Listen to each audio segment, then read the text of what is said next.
Welcome to Worth Reviewing, and this is the Citroen DS3 Crossback. Now this particular model is electric, so it's super efficient, and as you can see it's got quite a stylish and distinctive design, more so at the front and the back with the chrome elements along the bumper, which gives it an electric look. Now I haven't got a lot of time with this car. I'm at a press event, so I've only got like 45 minutes, but hopefully in that time I'll give you a brief introduction of what the car's like to drive, look at the interior, and generally just have a look and get a feel for the car. So let's jump in and take a look inside. So at the front, it's got a very funky design, again like the outside. That funkiness comes into the inside, and generally speaking it is quite a cool car to be in. I mean, for instance, on the center console you've got touch icons and the triangle shape. It's very I would say very French in here. So this car's got a large touchscreen infotainment system, and the screen's compatible with Apple CarPlay and Android Auto. Something I have noticed is the sat-nav, it doesn't cover the whole screen. Personally, that would just annoy me. I've got no idea why you've got spaces either side. And something else I have noticed is the visibility for the rear passenger seats is pretty ropey. I mean, these basically plastic door trims come right up to the back windows, and if I was a child, that would annoy me. It's really weird, like being in this car. It sort of feels like a future tiny car. It's not small, but it's you get the logistics of what I'm saying. So I hope you guys have got a bit of a idea of what it's like at the front, in the back, and here's a bit of a video of the boot. So without further ado, let's take it on the road and see what it's like to drive. So this is my first impressions of the Citroen DS3 Crossback electric. Comfortable. And being electric, it's quiet. So this is the first Citroen actually to be featured on my channel, and it's actually quite nice to drive, although I'm only doing 24 miles an hour.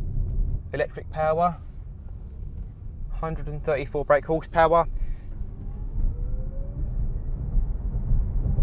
That picks up nicely actually. Now the thing you do notice, whenever you release the accelerator, about half a second later the car slows down because the regenerative braking is coming on, which charges the motors, so you get an extended range of miles, how many miles you've got left, not in the tank but from the motors. But it actually picks up quite nicely. And even the steering wheel, oh, that was a lane keeping assist, and even the steering wheel has a nice, it feels good in your hand. It's actually really good to drive. I'm taken back by this car. Well done, DS, well done. Let's go down some country lanes, because why wouldn't you? It's pretty whizzy to drive actually. It's sort of it's not a big car. It's sort of like a, think of it like a Ford EcoSport or Ford EcoSport. It's in between a Ford Focus and a Ford Fiesta size. I'm trying to figure out the most common car makes or car models in the UK that people can refer to. But it feels spacious. You know, you've got a decent amount of room. Seats are fairly comfortable, not terrible, but just they're okay.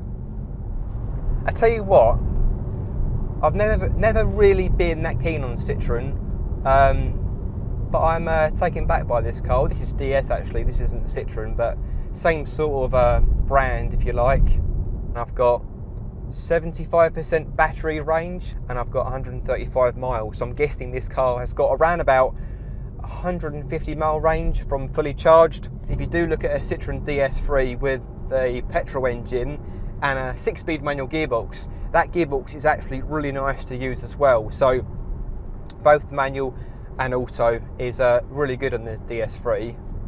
Now, compared to the 1.2 litre petrol engine, it's more expensive. This is the price of the car, by the way. I mean, this model is quite a high spec trim level. It is a pricey car, and it's not that big, to be honest. The thing is, all electric cars are really expensive. Not really expensive, it depends on what car you go for. Because obviously you haven't got to pay for petrol, it's just you buy a car, you charge it up. So for that convenience, it's, you know, you're going to bump the price up, and it's all new technology in these days of the world. But hopefully you guys have got a chance to see the outside, the inside, the back seats, the boot, and just to get a feel for what the drive is like. Nice car to drive, Nothing at all to dislike apart from the niggles with the infotainment system and the rear visibility. If you've got kids in the back that might moan about it, that's something to consider. But overall, first impression's good, and I hope you liked it as well. I hope you liked the first impressions video. If you liked it, give it a like. Comment down below what you thought about the car, what you thought about the interior, what you think about the funky design. And if you want to see more videos or reviews in the future like this, then please hit subscribe. Thank you for watching Worth Reviewing.